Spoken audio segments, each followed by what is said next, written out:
Hello, friends, and welcome to another issue of Back Issue Breakfast Club.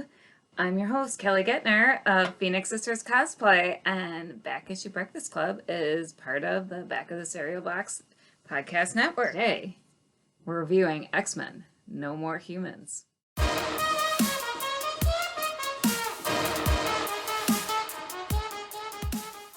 All right. Today's comic is written by Mike Carey with art by Salvador Larroca. Though I've been trying to pick comics that you can go into without reading much history, that's just not going to happen with an X-Men comic. It's just not. So I'm going to give you a little rundown of what you need to know going into this comic. So previously on X-Men, first of all, Professor X and Jean Grey are dead. Professor X died in the Avengers versus X-Men event, and a lot of people blame Cyclops for it. Personally, I'm on Team Cyclops. I think he gets unfair heat for it. I also think he's an imperfect character who does not always make the right choices, but he tries. Basically, Cyclops was one of the Phoenix Five who were not infected. They were possessed by the Phoenix Force, and that led to Charles Xavier's death at the hands of Cyclops. And a lot of people blamed Scott for it, but I'm sorry, not many people can control the Phoenix.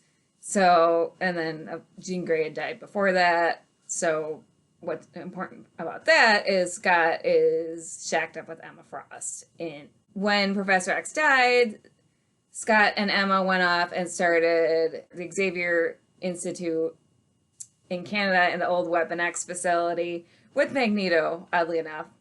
He has since gone his own separate way because he's Magneto. He doesn't play well with others.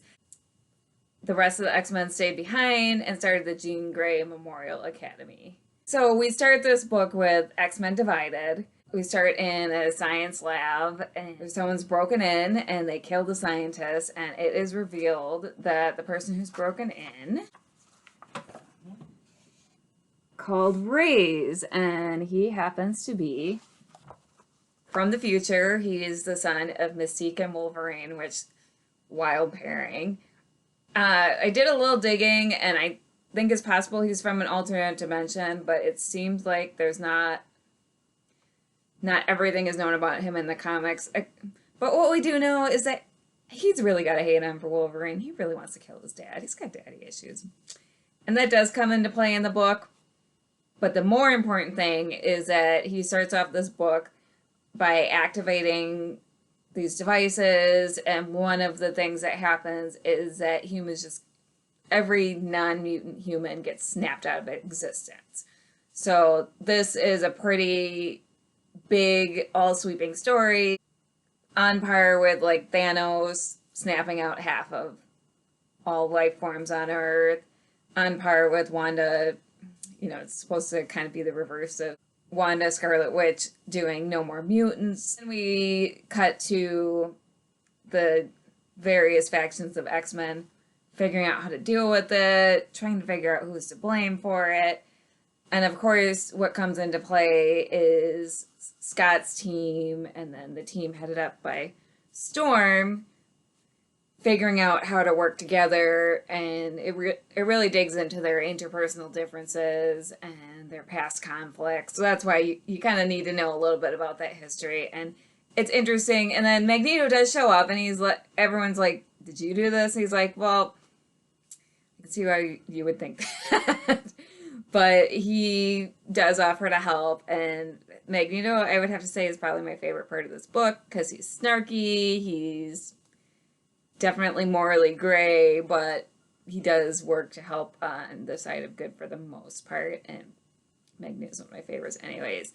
I will say Reyes as a villain is not fully fleshed out as a character. He's more just an agent of chaos, the plot device that gets the plot moving. But Mystique comes in, she's a lot more interesting. And the art, Salvador Larroca, his art is absolutely beautiful. It definitely fits the epic story. He does a really good job with character expressions, and this kind of gives you, these 2 pages give you a good feel for, like, there's Rachel Summers, daughter of Jean and Scott from another alternate future from the Age of Apocalypse. And then this also gives you kind of the feel for the Danger Room, just how Salvador captures both kind of the more sweeping landscape look as well as those close-ups of the characters, and he just does a really good job evoking the emotions. And I won't get into too many spoilers about how they reverse the situation, because you know they have to reverse it. You can't leave the Marvel Universe with no humans whatsoever. But it's definitely very interesting. Also in the mix, Scott's School is home to time-displaced teenage versions of the original 5 X-Men. So we have Scott Summers, Hank McCoy, Jean Grey, Warren Worthington, and Bobby Drake. So yeah, Scott's teaching a little miniature version of himself and his ex-wife, his dead ex-wife. So that's also really interesting that they're in the mix there, and that's another long story. The X-Men is definitely comics' longest running soap opera. Don't let anyone tell you differently. So I would recommend this as long as you're willing to deal with the tangled history and just kind of go with it. It's got a lot of fun character versus character moments. To me, it's really interesting. I love the X-Men, obviously.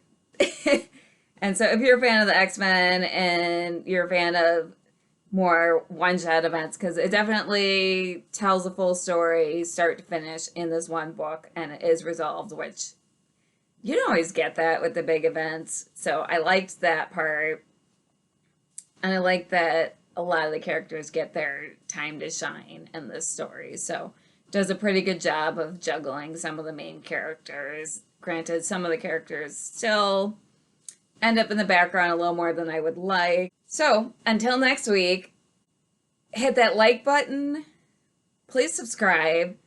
Please comment. Let me know what you're reading. Let me know what you want to hear from me on. I am always looking for suggestions.